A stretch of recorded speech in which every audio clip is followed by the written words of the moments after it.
pendant que les enfants vont rejoindre les classes, nous pouvons déjà sortir nos Bibles, peut-être nos carnets, nos stylos, parce qu'il sera question d'évoquer des textes que nous avons besoin pour qu'à la maison, on puisse les lire et essayer de continuer l'étude biblique, parce que chaque étude biblique a une importance capitale. Je sais qu'il y a des frères qui sont avec nous en ligne, nous les accueillons et nous les saluons dans le beau nom de notre Seigneur et Sauveur Jésus-Christ. Donc, que la paix de notre Seigneur nous accompagne, nous qui sommes dans la salle et eux qui sont dans les maisons, d'autres sont dans d'autres cieux, dans d'autres pays. Mais que l'Esprit de Dieu nous aide à comprendre les Écritures afin de le mettre en pratique dans nos vies, toujours dans le but de faire la volonté de Dieu. Amen. Alors, comme j'ai dit, chaque étude biblique a une importance vraiment capitale. Donc, il est important d'être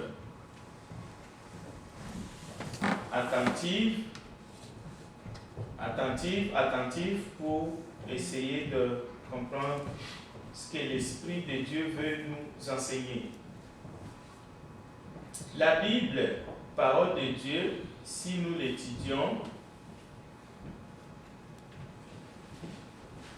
nous allons voir des avertissements, des conseils, des enseignements.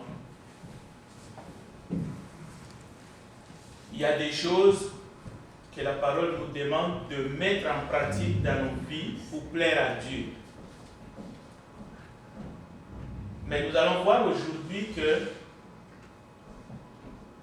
malgré tout ce que Dieu a fait, en Jésus-Christ,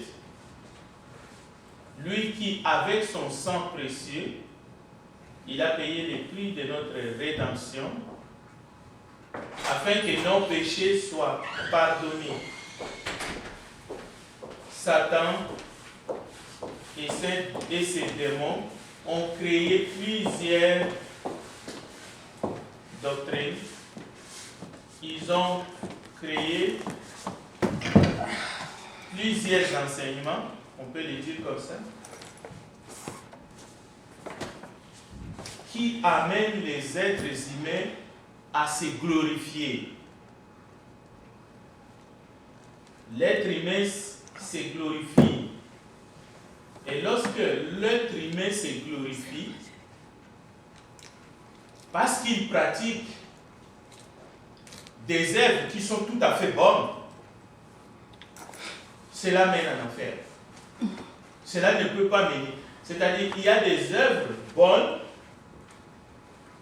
il y a des œuvres de la chair, mais si toutes ces œuvres-là, nous les pratiquons, parce que nous croyons que nous pouvons gagner le salut, ça devient ce que nous avons appris par notre frère Carlos,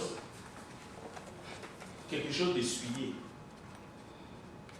Parce que c'est lui qui a payé les prix pour notre salut. C'est le Seigneur Jésus, ce n'est pas un homme. Donc, mais nous devons savoir aussi que Dieu nous a créés libres. Bien sûr, on peut inventer des mots, on peut créer aussi des doctrines là, comme nous entendons souvent les libres arbitres, c'est un grand mot, mais Dieu a créé un être doué de sagesse. Dieu a créé un être parfait. Voilà, c'est simple comme ça. Et le fait que l'être était parfait depuis sa création, donc il pouvait choisir d'obéir à Dieu ou de ne pas obéir. C'est aussi simple que ça. Et nous savons ce que l'humain a choisi. Il a choisi de désobéir. Alors, et c'est là, jusqu'aujourd'hui, si quelqu'un n'accepte pas la grâce de Dieu qui lui est offerte, il est question d'accepter, mais par l'obéissance. Dieu ne vous y obligera pas.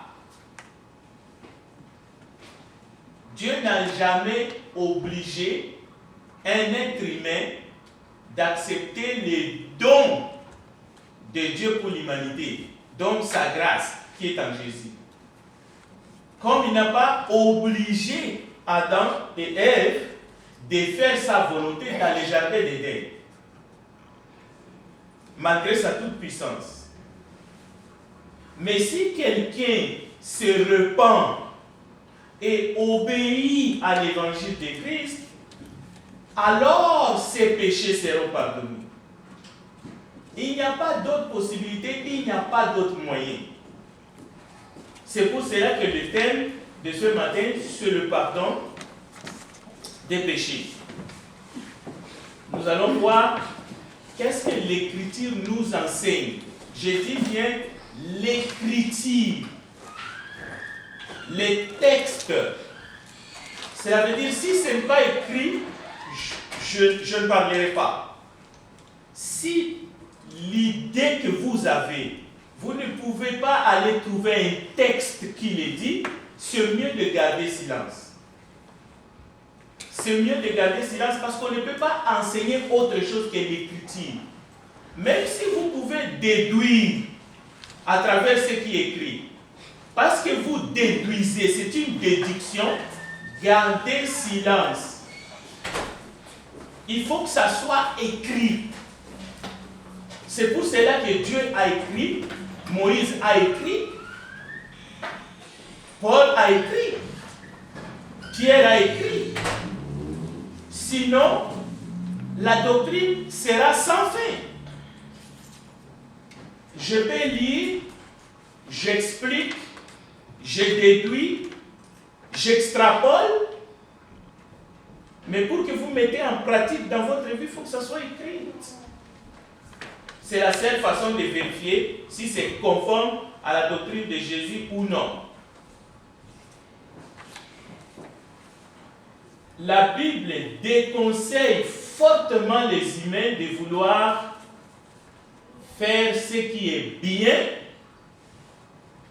et même si c'est demandé à Dieu, mais en s'appuyant sur les œuvres de la loi que Dieu a donnée à Moïse. Mais c'est la nature humaine.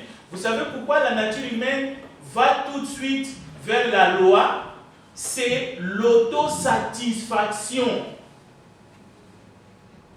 Lorsque l'humain recherche l'autosatisfaction, il tombe dans ce que la parole qualifie œuvre de la chair. Et nous avons des exemples dans la Bible.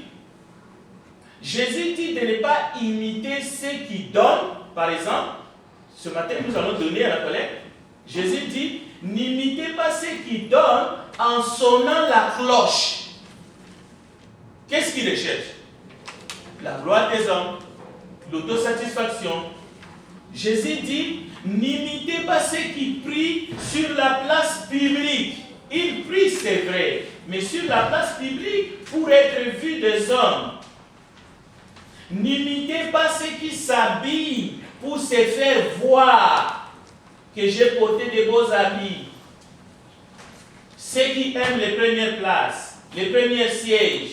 Ceux qui veulent être salués dans les places publiques, rabbi, rabbi, appelés rabbi, révérend. Jésus dit, ne les imitez pas.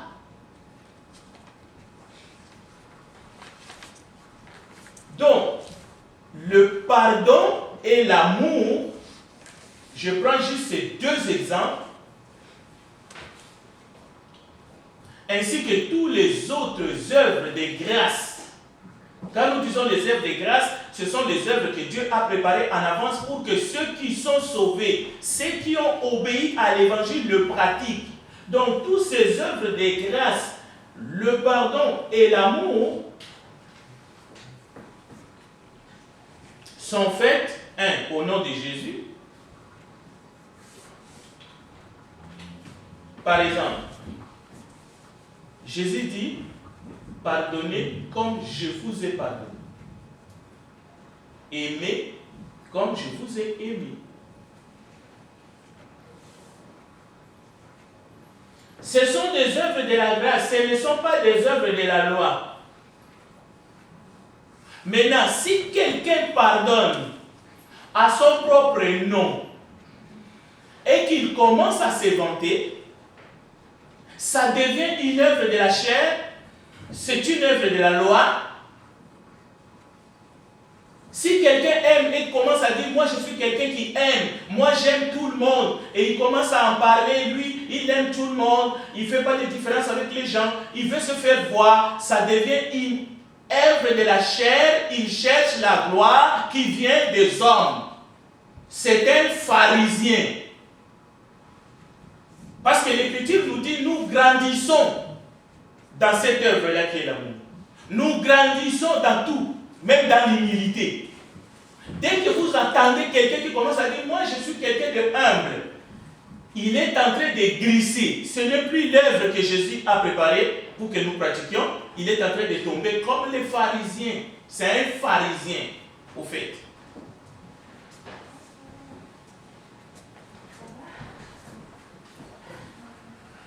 Pourquoi nous disons cela? Faites tout au nom de Jésus. Ça veut dire quoi? Ça veut dire ce que Jésus lui-même a dit dans Jean chapitre 15, verset 5. Je vous cite la parole. Jésus dit à ses disciples, car sans moi, vous ne pouvez rien faire. C'est trop vrai.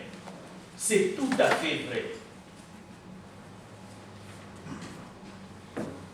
Et c'est trop vrai dans le domaine du pardon et dans le domaine de l'amour, même dans le mariage.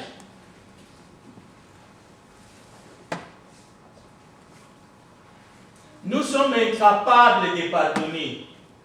Il faut le reconnaître.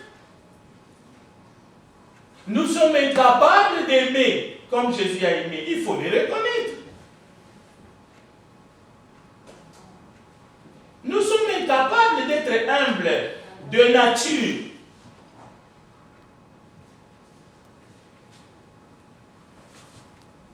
Et d'ailleurs, lorsque Jésus parle du pardon, quelle est la réaction des disciples?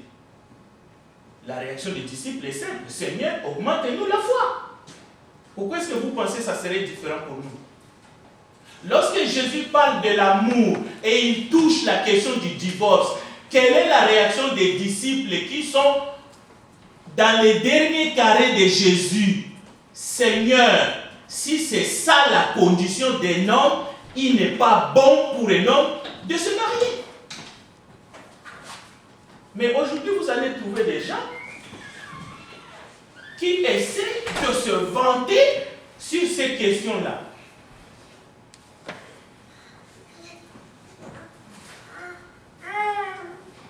Paul, Pierre, en disant à Jésus, combien de fois pardonnerai-je à mon frère? Pierre est en train seulement de dévoiler la difficulté de pardonner en un seul jour quelqu'un qui nous offense, et à plusieurs reprises. Mais plus tard, Paul dira quelque chose. Si je vis, ce n'est plus moi qui vis, c'est Christ qui vit en moi. Amen.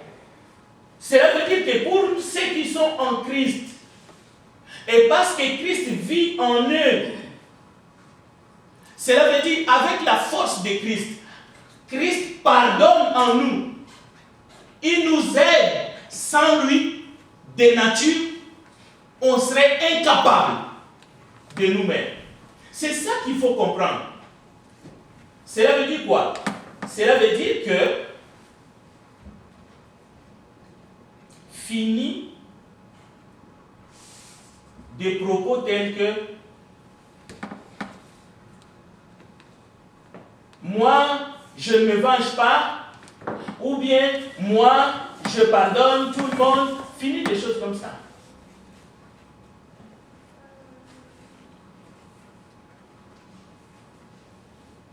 Mais par contre, nous avons des exemples dans la Bible. Si le Seigneur le veut, mais grâce à Dieu, à cause de ce que le Seigneur Jésus a fait pour moi,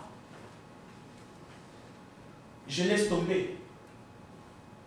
Grâce à Jésus, grâce à son esprit, ainsi de suite. C'est comme ça que nous devrions comprendre ces sujets. Que j'aimerais dire que ce sont des sujets difficiles. Mais vous allez entendre, moi je ne pardonnerai jamais. C'est la même chose. C'est lui qui dit, moi je ne pardonnerai jamais. Et c'est lui qui dit, moi, je pardonne à tout le monde, ils sont pareils. Parce que, où est la gloire de Jésus? Où est la place de Jésus dans tout ça?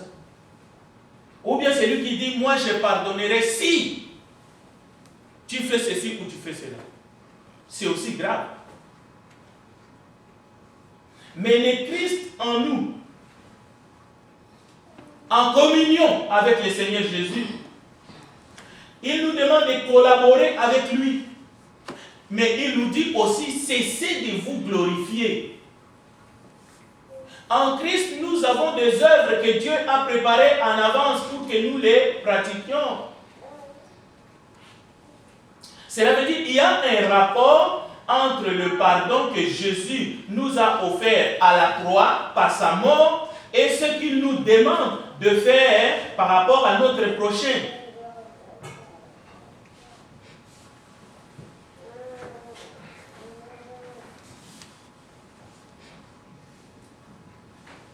Et cela ne nous dérange pas de demander pardon pour les péchés, pas seulement des membres de nos familles, mais nous pouvons demander pardon. Daniel a demandé pardon pour la nation. Est-ce qu'il savait comment ces gens vivaient? Non. Daniel a prié pour demander pardon pour ses concitoyens. Mais nous pouvons le faire aussi. On n'a pas besoin de savoir vraiment qu'est-ce qui se passe, comment est-ce que Dieu va faire. Mais pas seulement Daniel, Néhémie l'a fait, Jérémie l'a fait aussi. Tous ont prié pour demander pardon pour les péchés de la nation tout entière. Paul a même pleuré, il a prié pour les gens, disons ses pères, les Juifs, mais qui étaient incrédules.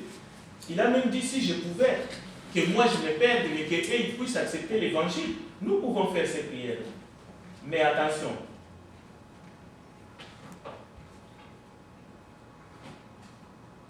Est-ce que nous avons une écriture dans la Bible où Dieu pardonne le péché de quelqu'un qui refuse de se repentir? Est-ce qu'il y a une écriture où quelqu'un qui refuse de se repentir, qui refuse de revenir volontairement et Dieu lui pardonne? Moi, je continue à rechercher cet exemple. Ou c'est qui est-ce que Dieu a sauvé malgré sa volonté, que ce soit sous la loi ou dans la nouvelle alliance.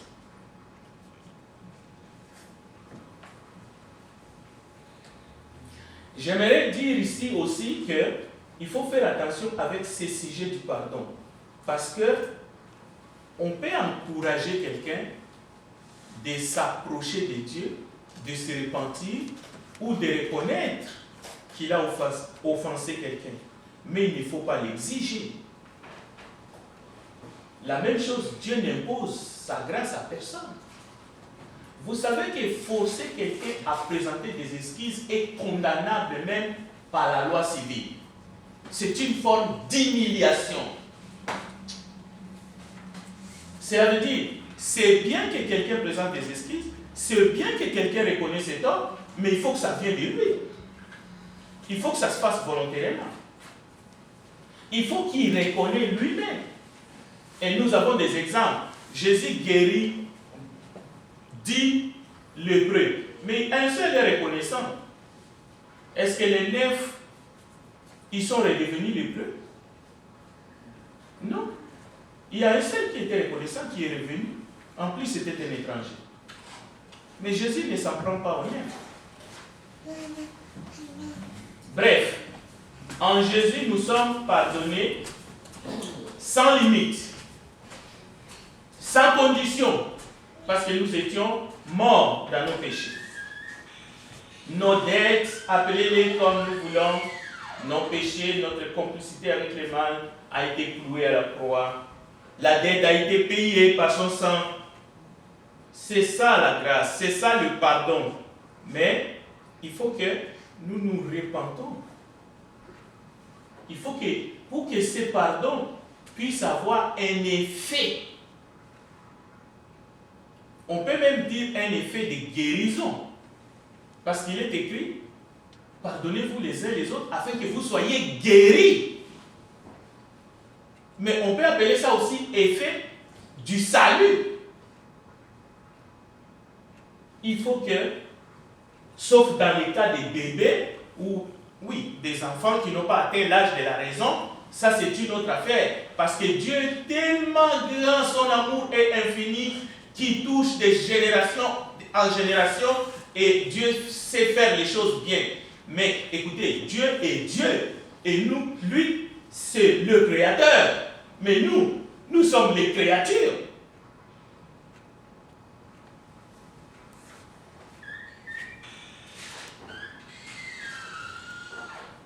Et la parole nous demande de faire de même. Comme le Seigneur a fait pour nous, nous devrions faire de même par rapport à nos prochains. Ça, c'est clair. Alors, cherchez Matthieu chapitre 5, verset 38. Notez-les. On va aller voir quelque chose. Matthieu chapitre 5, à partir du verset 38, il est écrit « Soyez donc parfaits comme votre Père Céleste est parfait. » Écoutez bien, je répète. Le verset 38 dit « Soyez parfaits, c'est un ordre, comme votre Père Céleste est parfait. » Et si vous lisez cet état, vous allez voir qu'il est question, on commence par, vous avez appris qu'il a été dit œil pour œil, dent pour dent, mais moi je vous dis de ne pas résister aux méchants. Et si quelqu'un te frappe sur la joue droite, présente-lui l'autre. Si quelqu'un veut plaider contre toi, prendre ta tunique, laisse-lui encore ton manteau. Celui qui te force à faire un mille, fais-en deux, ainsi de suite. Donne à celui qui te demande, ne te détourne pas de celui qui veut emprunter de toi. Vous avez appris qu'il a été dit, tu aimeras ton prochain et tu haïras ton ennemi. Mais moi je vous dis, aimez vos ennemis, bénissez ceux qui vous maudissent, faites du bien à ceux qui vous haïssent, priez pour ceux qui vous maltraitent et qui vous persécutent, afin que vous soyez fils de votre Père qui est dans les cieux. Écoutez, afin que vous soyez fils de votre Père qui est dans les cieux. Ce n'est pas du marchandage. Ce n'est pas parce que vous faites ces choses, vous devenez fils de votre Père qui est dans les cieux. Cela veut dire que le salut, la grâce de Dieu, ce n'est pas quelque chose que vous allez acheter parce que vous avez laissé votre tunique à celui qui a pris votre manteau. Ça n'a rien à voir. À quoi servirait maintenant le sang précieux qui a été versé sur la croix? Si tu comprends cet enseignement comme si tu vas mériter le salut une fois que tu fais ces choses. Une fois que tu pardonnes quelqu'un, Dieu te doit le pardon. Non, ça n'existe pas. Il faut comprendre le contexte. Qu'est-ce que Jésus est en train de passer comme message? Jésus est en train de dire, regardez, le pardon que vous devez à votre conjoint ou à votre conjointe, le pardon que vous devez à votre prochain, c'est en lien avec ce que moi j'ai fait pour vous sur la croix. Mais ce n'est pas une condition pour que toi tu sois sauvé, une condition pour que toi tu sois pardonné. Non, l'enseignement de Jésus, il montre la source. La même chose ici dans ce texte, soyez parfaits comme votre Père Céleste est parfait, afin que vous soyez fils, c'est-à-dire afin que vous imitez votre Père Céleste. Afin que vous soyez véritablement les enfants de Dieu. Car il fait lever son soleil sur le méchant et sur le bon. Regardez la comparaison. Et il fait pleuvoir aussi sur les justes et sur les injustes. Si vous aimez ceux qui vous aiment, quelle reconnaissance méritez-vous?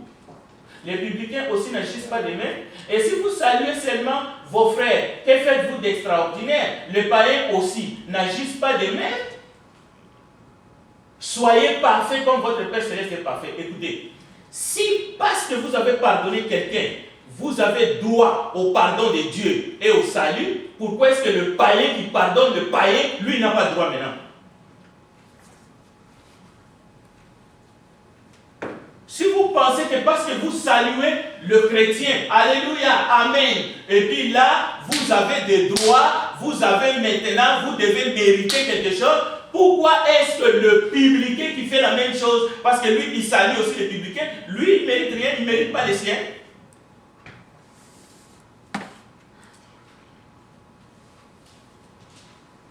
Mais la vraie question, qui met en pratique au pied de la lettre l'évangile que nous venons de lire, Matthieu chapitre 5, verset 38 à 48. Qui a déjà laissé sa tunique à celui qui a pris son manteau? Qui a déjà présenté la joue gauche alors qu'on l'a frappé à la joue droite? C'est ça la question. Qui a déjà mis ces textes au pied de la lettre tel que nous l'avons ici? C'est là où nous devons être humbles. Et on peut continuer. Dieu nous enseigne par ces textes et il est dit: soyez parfaits comme je suis parfait.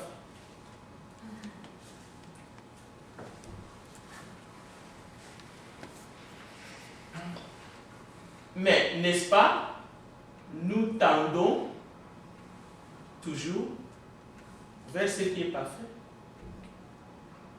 jusqu'au retour de Jésus. C'est la même chose avec notre sujet de pardon.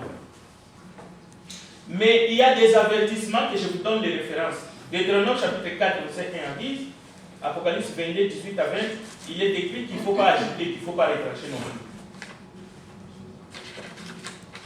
Rappelez-vous, je répète, Deutéronome 4, 1 à 10, n'ajoutez rien à ce qui est prescrit, ne retranchez rien.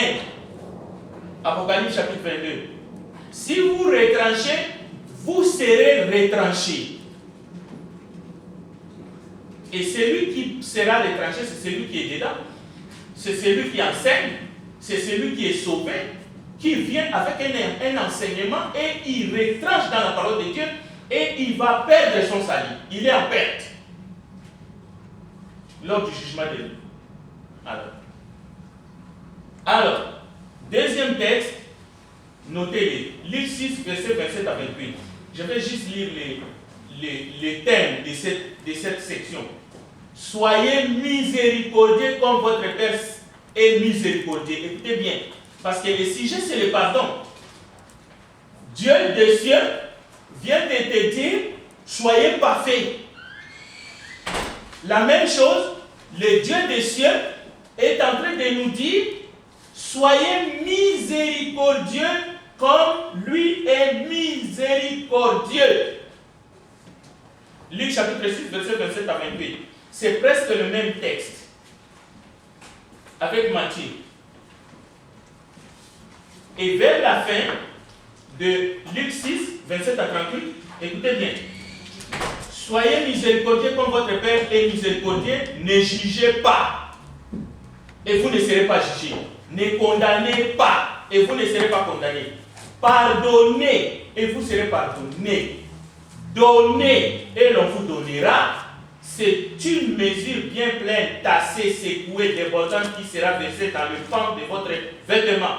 Écoutez, car la mesure dont vous servez pour les autres servira de mesure aussi pour vous. Maintenant, question. En fait, réfléchissons maintenant. Ok? D'abord, nous ne sommes pas miséricordieux comme les pères. Ok? Et le Père ne ment pas lorsqu'il nous dit d'être comme lui. Il nous incite. Ok? Alors, tout ça, lorsque nous allons entrer dans les vifs du sujet du pardon, c'est pour que nous ne puissions pas confondre les choses en pensant que nous pouvons pardonner comme Dieu. C'est quoi cette histoire? Les Juifs, ils ont dit à Jésus, mais quel est cet homme-là qui peut pardonner le péché? Mais dans ce monde, aujourd'hui, il y a des gens qui pensent qu'ils peuvent pardonner les péchés. Comme Dieu. Mais Jésus nous dit de pardonner, mais qu'est-ce que cela veut dire? Si on ne comprend pas ce que cela veut dire, on peut répéter, pardonner, mais ça n'aide personne. Surtout, lorsqu'on dit en public que quelqu'un peut être pardonné sans qu'il reconnaisse ses fautes. Mais cette personne-là va devenir chrétien même comment? C'est un message confus.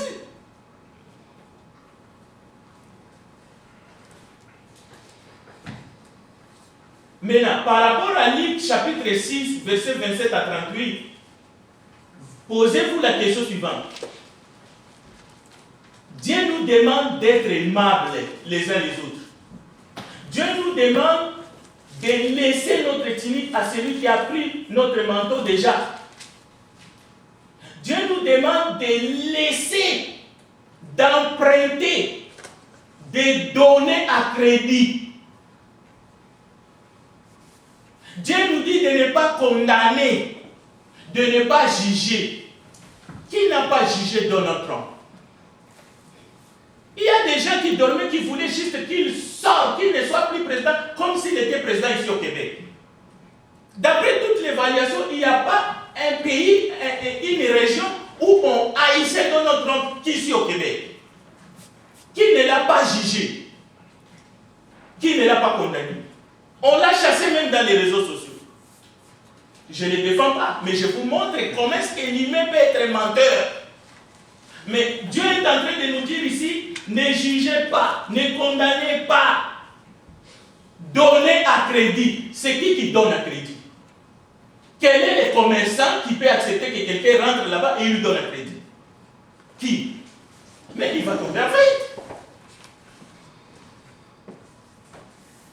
Cela veut dire que nous avons des écritures que si nous les prenons au pied de la lettre, nous laissons le vrai sens spirituel de ces textes-là. Ne commettons pas ces erreurs-là. Que Dieu nous pardonne.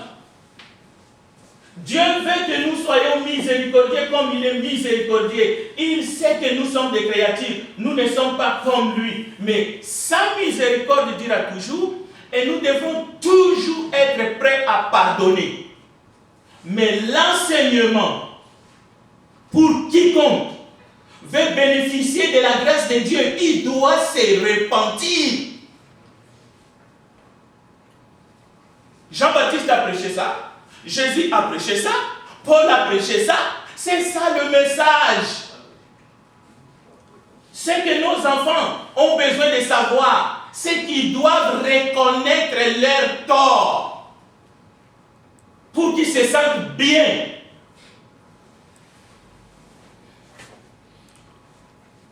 Maintenant, nous sommes des miséricordieux comme notre Père. Nous devons toujours être prêts. Toujours. Comme les Pères célestes très prêts tout le temps. Lorsque nous revenons. Mais pas parce que nous nous dressons contre lui et que nous refusons de nous repentir. Comme Pharaon. Tant que nous ne nous repentirons pas, il nous attendra. Il sera là avec ses bras comme ça, plein de bénédictions. Il faut que tu reviennes à la maison.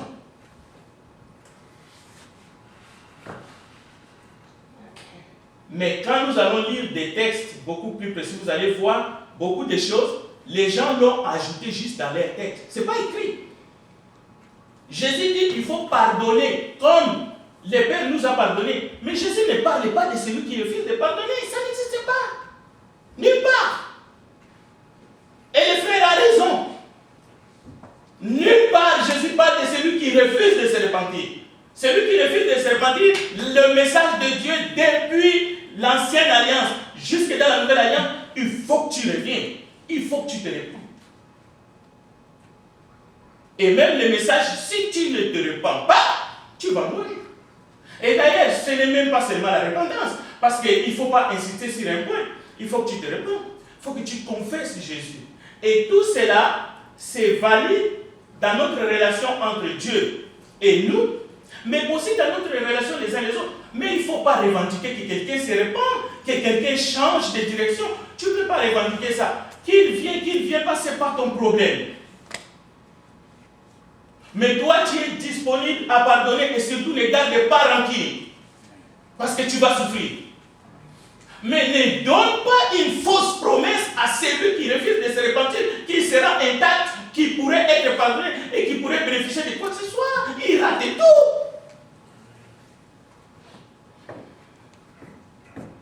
Il rate tout chez Dieu d'abord, mais toi et moi qui sommes des humains, qu'est-ce que tu donnerais à celui qui t'a offensé, en plus qui ne veut pas reconnaître son tort? C'est quoi que tu lui donnes?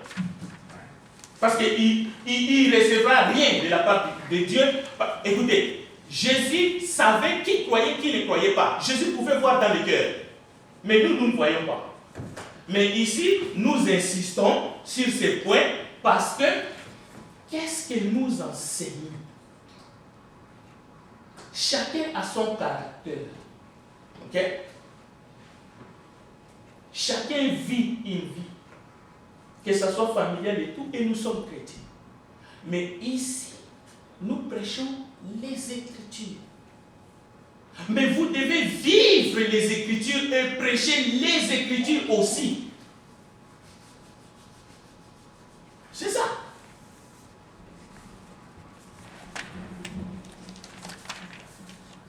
La bonne nouvelle, et je vais m'arrêter ici, dans le message de l'Évangile, la bonne nouvelle, l'essence de la bonne nouvelle, c'est le pardon des péchés.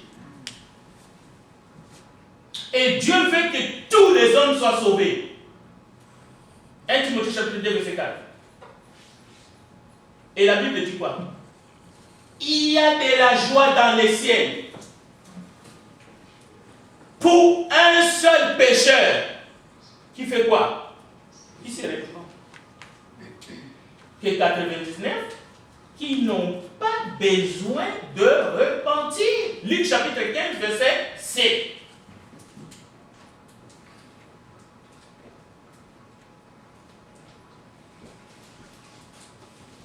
Aimez-vous les uns les autres. D'accord? Mais c'est qui te donne la capacité d'aimer? C'est qui te donne la capacité de pardonner? C'est le Seigneur. Sinon, nous serons incapables. Donc, que ça soit que tu as la force de pardonner, parce que Jésus te le donne, mais sachez une chose, le vrai pardon est divin. Et le vrai pardon est céleste. Et céleste. Parce que lorsque tu es offensé, tu ne gardes pas une dent contre celui qui t'a offensé. Tu fais la volonté du Père. Mais il faut que tu comprennes une chose.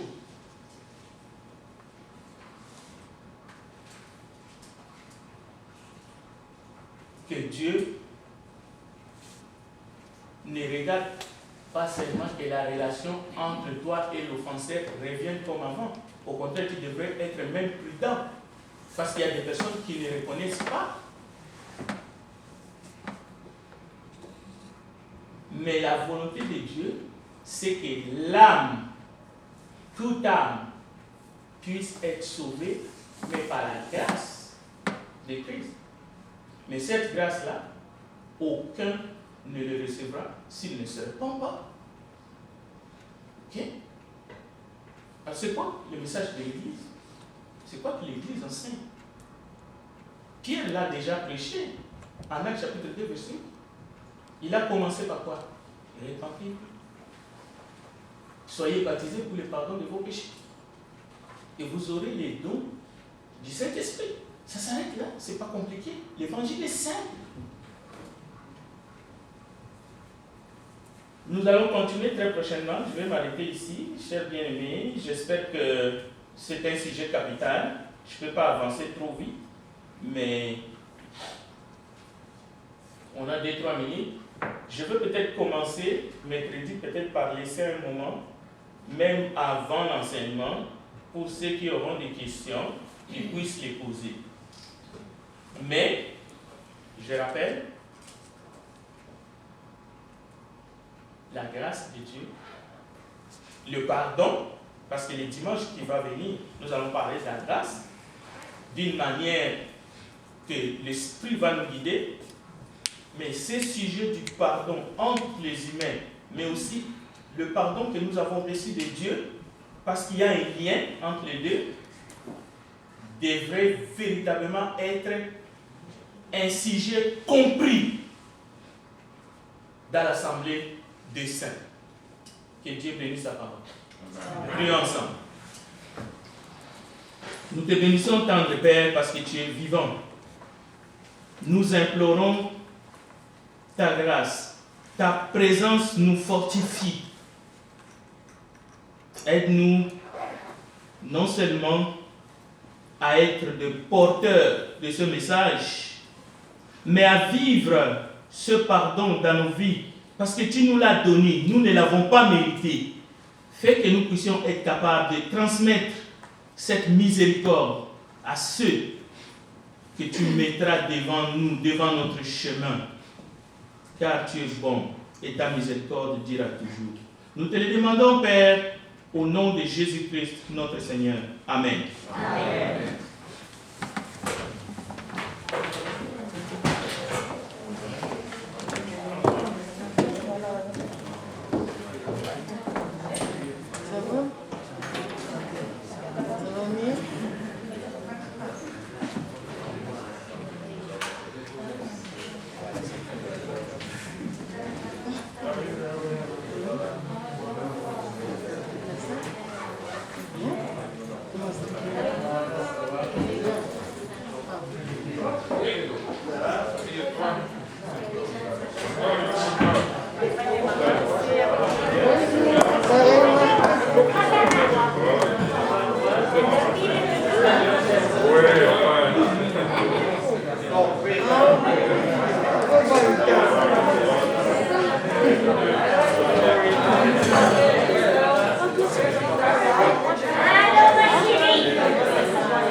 Nous vous saluons tous dans le beau nom de notre Seigneur et Sauveur Jésus-Christ, et que la paix et la grâce de Dieu soient avec vous. Vous savez également ceux qui nous écoutent et qui participent à ce service de ce dimanche matin sur le Zoom. Et je vous souhaite tous une bonne adoration. Mettez-vous debout, nous allons chanter le numéro 1. Après quoi, c'est notre frère Antonio qui va faire la prière pour nous. Et la lecture sera faite par le frère Exumont. Et la prédication, c'est notre frère Bernabi. Frère Carlos, frère Vito et frère Kerly sont choisis pour la table, et frère César Boubano pour la prière finale. Grand Dieu, nous te bénissons. Grand Dieu, nous te bénissons.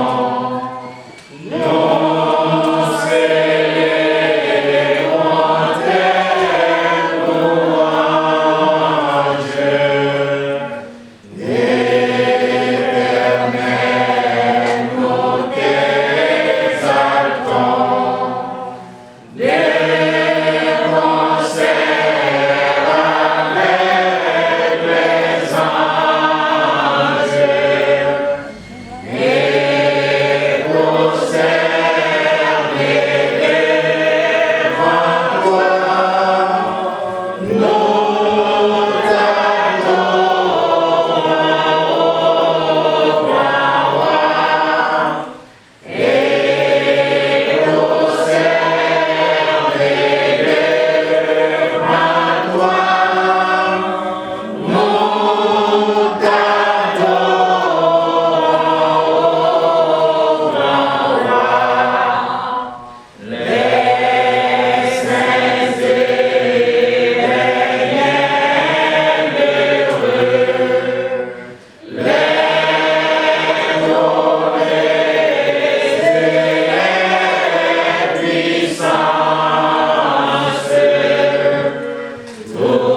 Prions ensemble, Seigneur. Nous te remercions, notre Père. Nous sommes ici encore une fois ce matin avec les frères et les sœurs. Nous avons